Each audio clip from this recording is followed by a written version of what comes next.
Hi, my name's Jason, and I used to be just a good old average American kid living in upstate New York. There's me.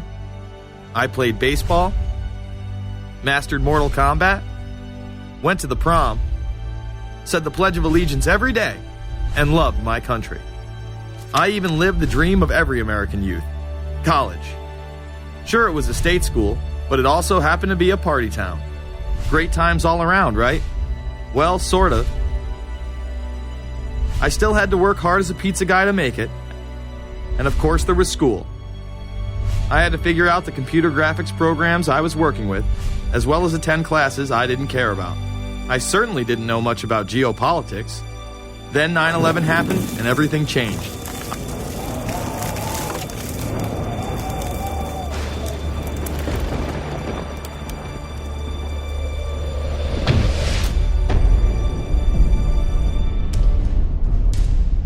I was pissed. How dare the Muslim extremists massacre all those people? But was it all true? Prior to the invasion of Iraq, something didn't seem right. I then did a startling thing. I actually took a look at what happened that terrible September day. What I found horrified and angered me to such an extent that I took action. We were lied to, and lied to big time. Before I knew it, I went from a normal college student to the political guy at the party to one of the guys that brought you the first internet blockbuster, Loose Change. The film would not only change my life, but countless others as well. So if you've ever seen Loose Change, the documentary about September 11th, conspiracy theorist documentary, it is riveting. You watch it, and by the end, not even the end, 10 minutes in, you're like... You got your car packed, your head... You're just like, oh my God, it's all true. So every place, there's questions coming from this documentary.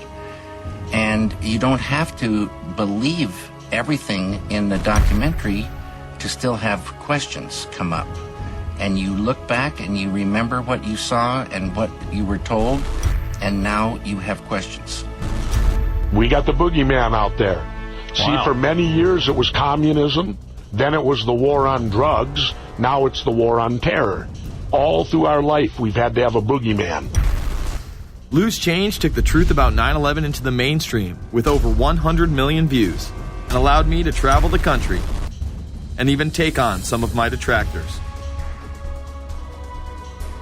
The answer is no, they cannot. Jason, I think it's telling that every time you disagree with something, you call the people a liar. I'm not calling anybody a liar, sir. I'm calling you a liar because you are a liar. But if we were lied to about 9/11, then who was really behind it? A lot of people on the web were pointing towards the New World Order, but that was impossible. I mean, the Hulkster couldn't be involved, could he?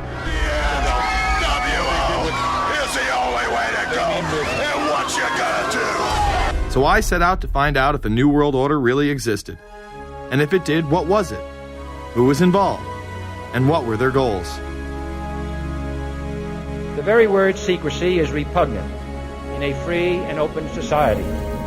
And we are, as a people, inherently and historically opposed to secret societies, to secret oaths, and to secret proceedings. For we are opposed around the world by a monolithic and ruthless conspiracy. It is a system which has conscripted vast human and material resources into the building of a tightly knit, highly efficient machine. Its preparations are concealed, not published. Its mistakes are buried, not headlined. Its dissenters are silenced, not praised. No expenditure is questioned, no rumor is printed, no secret is revealed. Some cringe when they hear the term New World Order, despite all of these prominent people using it.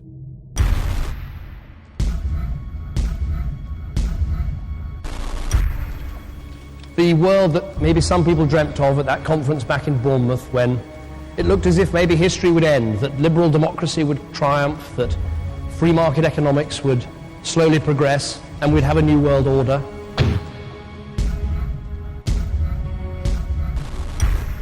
And together they helped to create, were the principal leaders in creating, a new world order and a winning strategy in the Cold War.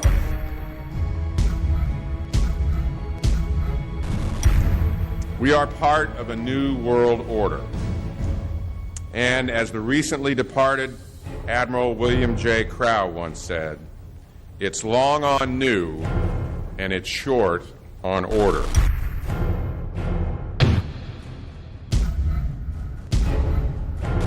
Walter Isaacson wrote a wonderful book about some of the wise men who helped shape the New World Order following the Second World War.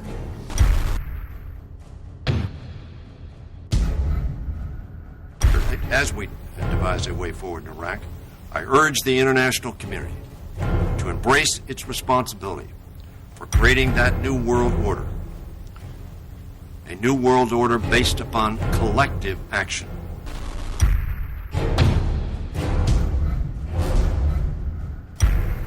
The transatlantic partnership was never just the foundation of our security.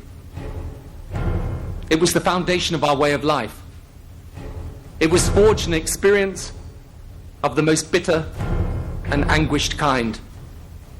Out of it came a new Europe, a new world order, a new consensus as to how life should and could be lived.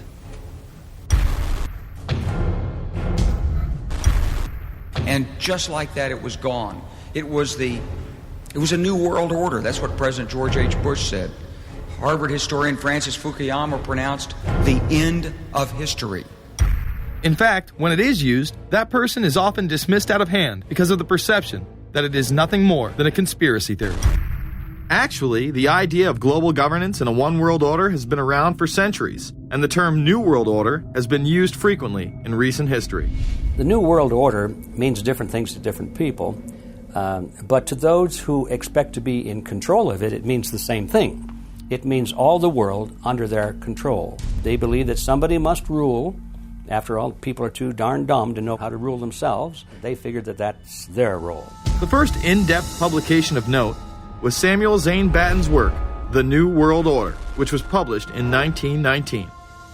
Under the cloak of Christianity, this order speaks of a new world rising and advocates social control over all people and all resources. It promotes a world federation with a world parliament, an international court, and a global police force. Some of its goals are as follows. Community. The danger and loss in crime and degeneracy. The determination to make community life safe, sanitary, wholesome, and moral. Industrial. The disappearance of class distinctions and the solidarity of all interests in the economic process. National. The conception of the nation's welfare as the supreme concern, with the policy that everything shall contribute to this end, and every person must do some useful work. International. The creation of an international mind, with a world consciousness, and a world patriotism. The destruction of every arbitrary power that can separately and of its single choice disturb the peace of the world. Well, government is good, right? It put an end to war. Well, it could put an end to war because you just only have one dictator. I think Adolf Hitler had that in mind. He wanted a world government too, with himself as the master leader. Many have regarded Hitler as the apex of evil, a true heart of darkness. But how many people know that Hitler had his own vision of a new world order? Hitler had been promoted by the establishment. He graced the cover of Time magazine many times and was their Man of the Year twice.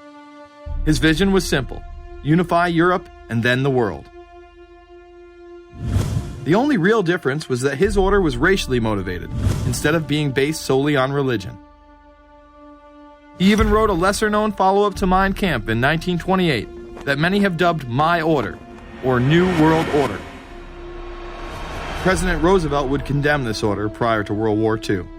Nazi forces openly seek to establish systems of government based on the regimentation of all human beings by a handful of individual rulers who seize power by force.